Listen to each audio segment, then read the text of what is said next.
Maleko na pesi bino mbote mingi mokolo ya lelo bisika so bozali kimia na koleza kati na bino pe na tombeli bino bolandi elamu ya émission na biso ya lelo. Lelo tokoloba spécialement la vidéo oyo na oyo etali évolution ya malade oyo ya coronavirus na RDC pe mwa mbutu ezali komema na kati ya continent africain par rapport na message oyo tozwi ya président malgache. Yango wana na kosenga na bino mwa attention moke pe bola na mwa contribution na biso pona oyo etali bitumba oyo tozali kobuna na oyo tozali komona pe na oyo tozali komona te. Na ko préférer d'abord ko mika kotangela bino mwa texte wana avant na kota bozindo ya émission na ngai oyo euti na site présidentiel ya état ya malgache pe réaction ya président malgache par rapport na ba menace oyo azali kozwa ndenge nini organisation mondiale de la santé babandi ko pesa imbongo po ete a transformé malade na ye na poisson pour na kuboma ba africain na kotangela bino moi extrait ya texte wana balobi boy le président malgache Andry Rajoelina déclare que l'OMS lui a proposé 20 millions de dollars américains pour mettre un peu de toxiques dans son remède contre le coronavirus et les Européens ont piraté son remède. Donc, Andry Rajoelina, peuple, soyez vigilants. Ça appelle Azali Kobenga Batum. L'Organisation mondiale de la santé que nous avons adhéré en pensant qu'elle nous aidera, or, elle est là pour nous tuer les Africains. Mon pays Madagascar a trouvé un remède contre le coronavirus, mais les Européens m'ont proposé 20 millions de dollars américains pour mettre des toxiques dans ces remèdes pour tuer mes amis africains qui s'en suivront et qui s'en serviront de ça. Je demande à tous les Africains de ne pas utiliser leur vaccin contre le coronavirus parce que c'est tuant. Venez à Madagascar, vous qui êtes malade, mon pays est prêt à vous recevoir avec enthousiasme. Notre remède est en couleur jaune. N'achetez pas celui de la couleur verte. Celui de la couleur verte vient de l'Europe. Les Européens ont piraté notre remède. Ils ont mis des poisons pour tuer seulement les Africains, comme ils voulaient avec le vaccin que nous avons protesté. S'il vous plaît, partagez ces messages à travers tous les continents.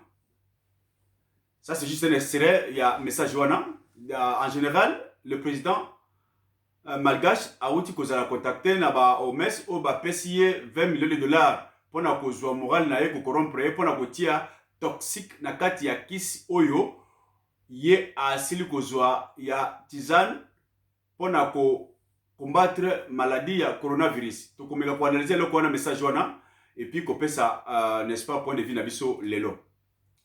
Bande ko bana nsome ko le Congo to ba mwa makamo mingi pe bande ko balbi mingi na o etali maladie wana coronavirus.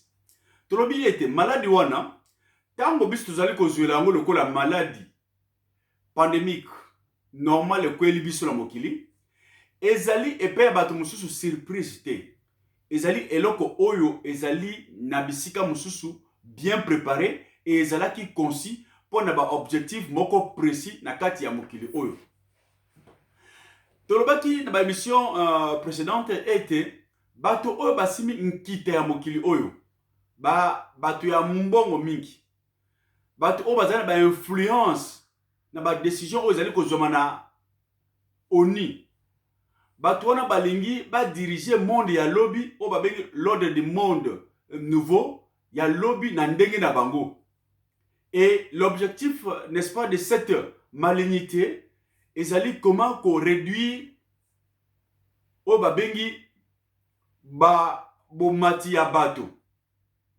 Comment qu'on réduit nativité ya batu na mokili pour que batu ba diminuer, batu ba kufa, monde etikala muke pour ete bango ba konza monde malamu.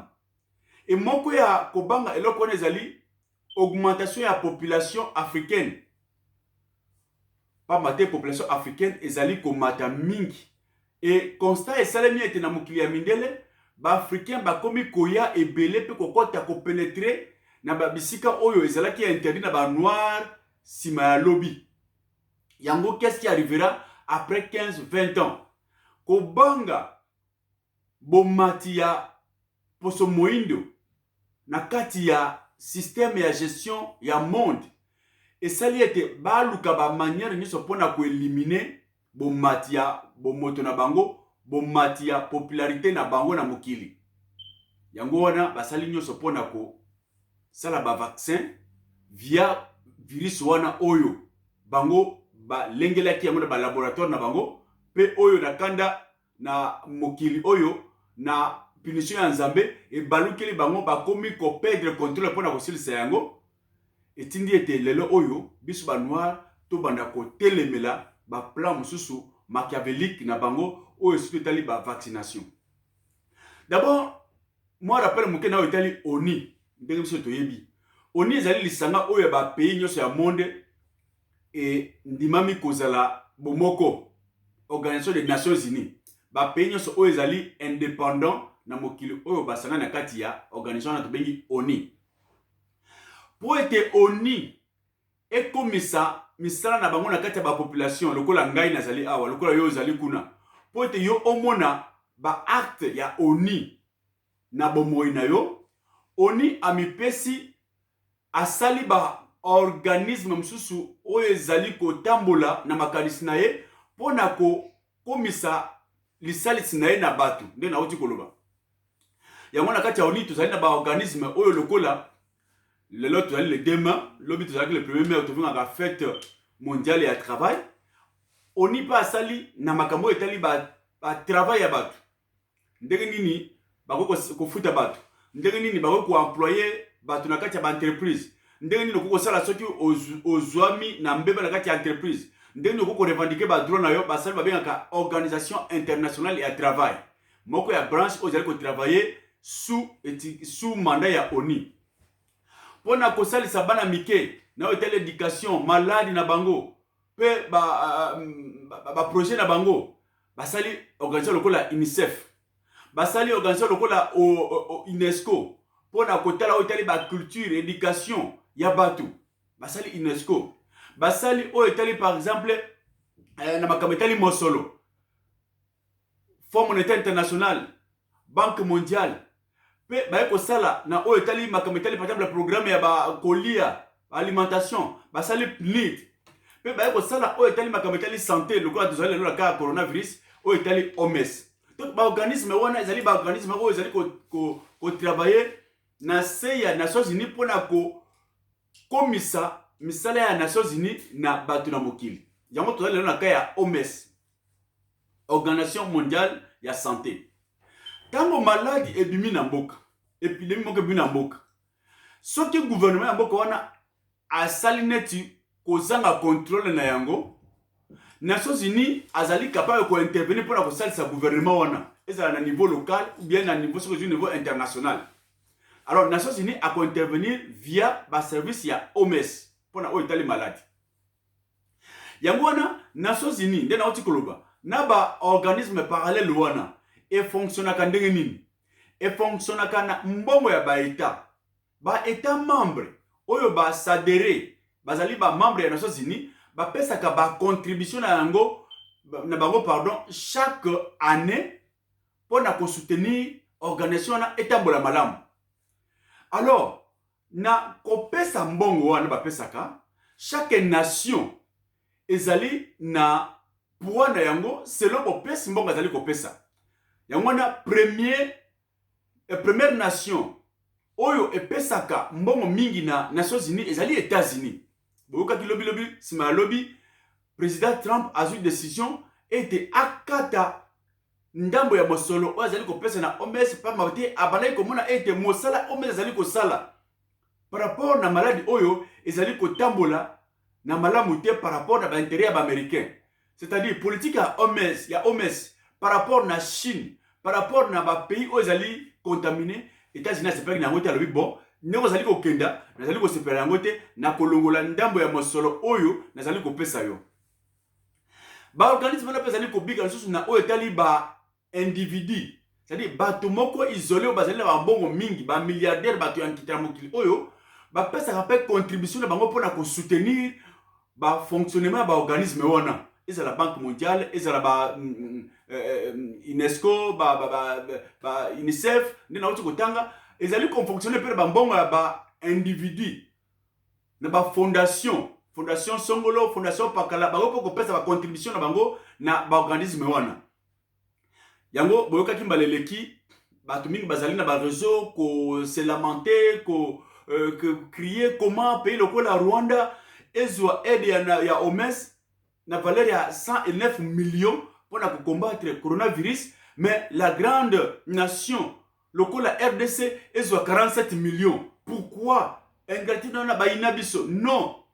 Selon contribution ya pays na Nations Unies, bakopesa pe assistance na pays lolenge ya azali kopesa. Rwanda azali ko contribuer mingi na Nations Unies koleka RDC. Ici, ce n'est pas un problème ya grandeur ya nation, mais un problème ya combien nations azali kopesa contribution na ye pour na fonctionnement ya Nations Unies, fonctionnement ya ba organisme wana. Rwanda contribue plus que RDC. Mbongo wana azali kozwa curieusement ezako uta na RDC pe azali kopesa mingi koleka RDC, ce qui fait que le Rwanda est beaucoup plus écouté na ba organisme des Nations Unies que la RDC, parce que RDC azali même na ba arriéré ya kopesa na o etali contribution na ye. Et comme il y a un principe qui dit la main qui donne c'est la main qui gouverne, bato oyo bazali kopesa mingi bango pe bazali kokonza mokili bakopesa yo ndenge yo zali kopesa. Tomona ka mingi ezala na ba association,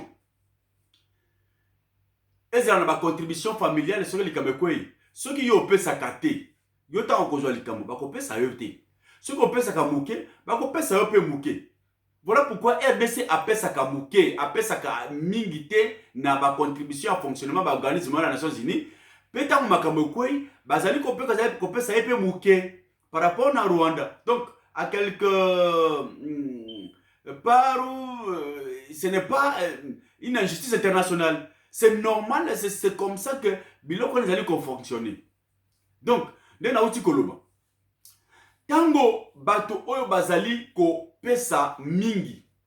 Bake na plan na bango, na bokasi na bango, bambongo na bango ete, balingi te lobby ba diminuer démographie ya bato na mokili oyo.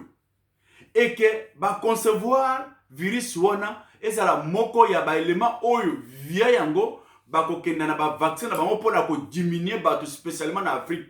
Tolandi yango ebele ba témoignage ebele. Et bato wana bazali impliqué na ba science occulte parce que zali misala ya mabe, ba science occulte oyo esali ke bakotisa ba konzinyoso ya mokili na kati ya ba loge wana oto bengi ba franc-maçonnerie ndenge na ndenge boyebi yango.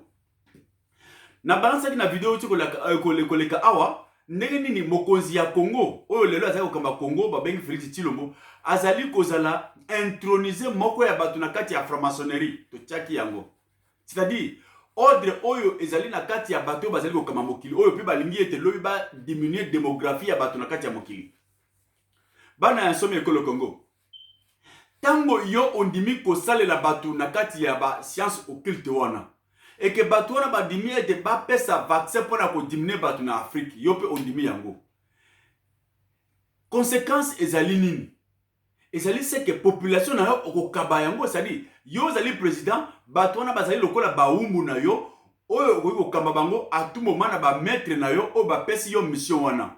Voilà pourquoi l'une des raisons Félix azali incapable lelo ya kopesa une déclaration officielle lokola baninga mususu koloba ete mboka nanga bakondima vaccin wana te. Mboka nangai Congo baboy vaccin wana lokola tozali koloba lelo ka ya président malgache alobi pas question vaccin wana kota na mboka nangai te na boy bakisi na bino tokomeka ko traiter malade wana na oyo biso tozui kisi na biso ya tizane na biso. Eh bien, alobi yango président ya Bénin, alobi yango ba président ebele, même président Sassou Nguesso abolobi yango ba boyi ba mal vaccin wana ekota en Afrique. Mais pourquoi si l'on peut azali ko salate? Point d'interrogation. Toko landela makambo na avec l'état, pe nako toko tala comment toko évoluer. Mais tozali koloba awa pe na aspect oyo msusu ezali ko pesa biso ko banga. kozonga ya jeune docteur Jérôme Munyangi bokolimisa ngai docteur Jérôme oyo azali moko ya bato oyo basali kisi wana na Madagascar congolais babengi ye na jet privé ya président azonga na Congo azongi na Congo ye azali ko contribuer ko linga kopesa contribution na ye na oyo etali tizani na ye Nations Unies aboyi tizani wana pamba te ezali ko freiner plan na bango ya ko diminuer démographie.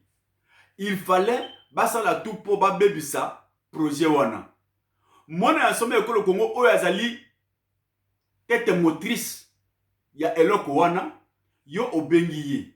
Alors, ma question est celle de savoir à kosala ndenge nini entre deux théories différentes wana pona ko résoudre équation oyo ya coronavirus.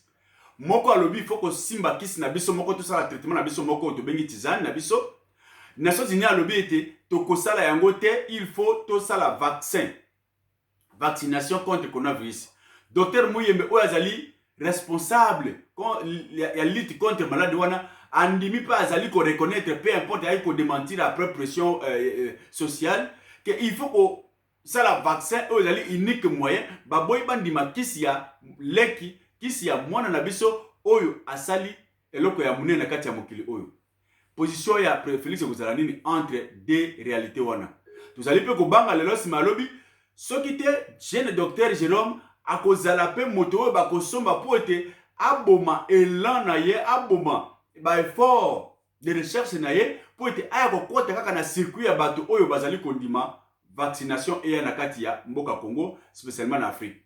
To fungola miso na eloko wana to tala ndenge ezali kotambola pamba te bolandi bien comment OMS a tenté na message on a uti kotanga comment a tenté kopesa 20 millions de dollars na président malgache pona kokotisa toxique na kati ya tisane oyo azui remède oyo bazui pona ko lutter contre maladie wana et dans l'espoir que toxique wana eya kosala même objectif que plan ya vaccination na bango c'est-à-dire ko bomba bato ba pirater yango pe basali oyo ya bango yango tozali koloba lelo ete to fungola miso bana asome ekolo Congo na maladie oyo ya coronavirus ekoteli biso ezali motambo munene soki totie miso epai ya bato oyo bazali kokama mokili ezali motambo munene to meka kosala oyo ezali na possibilité na capacité na biso.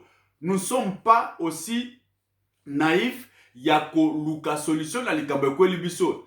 Toko affronter danger, toko affronter bitumba na d'abord na capacité oyo nzambe pe apesi biso. Tozali na ba docteur, tozali na bana mayele, ba atelier praticien, même lelo oyo bazali komona na te, mais soki moko azui makasi ya kobimisela biso nzete moko po to combattre maladie wana, to mi pesa pene yango parce que ekozala mingi pona intérêt ya population.